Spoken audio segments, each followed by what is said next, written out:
what does it mean to be in high risk? You're high risk. Well, there's very, very concerning disordered eating patterns or eating disorder at play. There are present psychological conditions and usually physiologic conditions related to the low energy availability. And that can show up cardiovascularly, that can show up with kidney function, GI disturbances, reproductive health, and nervous systems, central nervous system problems, meaning concentration, changes in like sensation, lots of weird stuff with the central nervous system. Electrolyte imbalances from the other systems. It's crazy. This is really serious. And then the last, but probably not least, would be the use of extreme weight loss techniques. And that can lead to dehydration, which could lead to problems with your blood flow, your cardiovascular response. Hemodynamic instability, it combines both your blood and your body water physiology, which is blood pressure, renal function, heart function, lung function. Very serious stuff.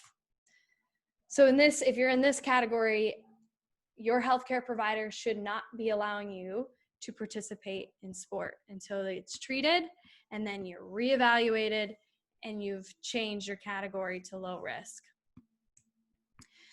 When you're medium risk, it's considered the gray area, caution.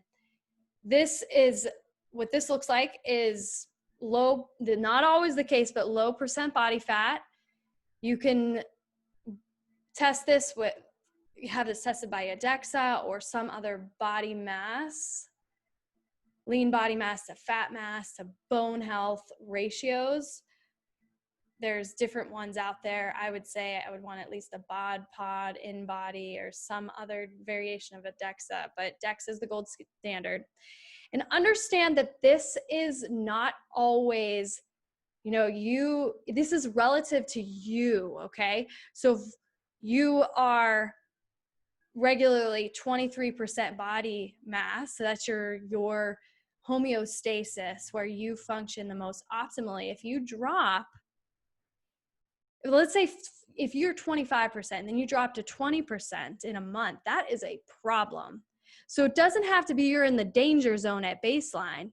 It's just you're dropping relative to your homeostasis. This is specific to teens and adolescent athletes or active adolescents. They're not growing or maturing and developing as they should. This is a hard one to identify, the low energy availability. That is identified mainly, what I learned in my training is just prolonged disordered eating or cutting calories, purposefully not taking in a certain amount of food, whether you're counting them or not. Abnormalities in your menstrual cycle. So this is tricky, but let's just think of it this way. Think of your period. Amenorrhea means absence of period for more than 3 months. It could be oligomenorrhea, meaning if we're looking at this across the long term, you have less than five or less periods a year. And then infrequent periods would be, okay, you have a period, then you don't have it for like a couple months and it comes back. And that could be considered dysmenorrhea, or it also can fall into the category of oligomenorrhea.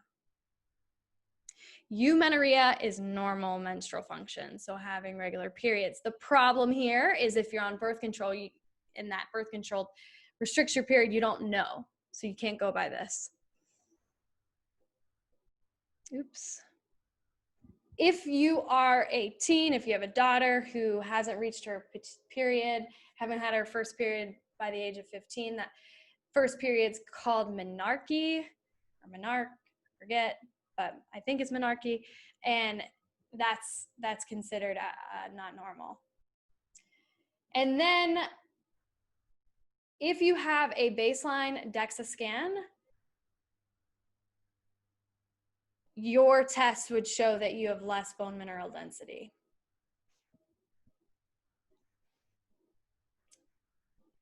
Other things criteria that are considered medium or high risk. If you have a history of one or more stress fractures and in the presence of hormonal imbalances and dysfunction and menstrual dysfunction and or disordered eating, it doesn't have to be, you don't have to have stress fractures, menstrual dysfunction, and low energy availability. It's either you have one or more stress fractures and low energy availability and menstrual dysfunction, or history of stress fractures and just one or the other. Let's say you are having physiological complications or physical problems like pain problems, injuries, in the presence of low energy availability or disordered eating. Pain problems is a big one. If you have testing, hormone testing, bone testing, cardiovascular testing, and that is in the presence of a time period that you are demonstrating with disordered eating, with patterns of disordered eating, and then long-term intentional disordered eating or unintentional disordered eating. And then if you're not, say if you're already getting treatment and you're not progressing, you're still having problems. So that would be a yellow category. The first is the red, this is green. You have your appropriate physique for you and you're not displaying behaviors that would tell a healthcare professional that there's stress or underlying habits around dieting and exercise. You have healthy eating habits. You're not cutting calories. You are just demonstrating, and this is hard, you got to have the right provider. You've got to get on the right team to identify if your endocrine system is functioning well. So I have HPA axis here. This is the hypothalamic pituitary adrenal axis. It's a feedback loop. I think it's the adrenal. It might not. It just might be hypothalamic pituitary axis. You have this feedback loop. So basically these areas in our body, the pituitary gland and the hypothalamus are in the brain. Your thalamus and your adrenals are lower in your body. Your thalamus is in your neck.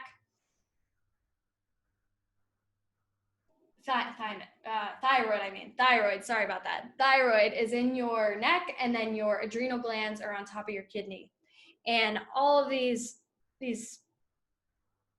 different organs give off something that tells the next organ to release something else.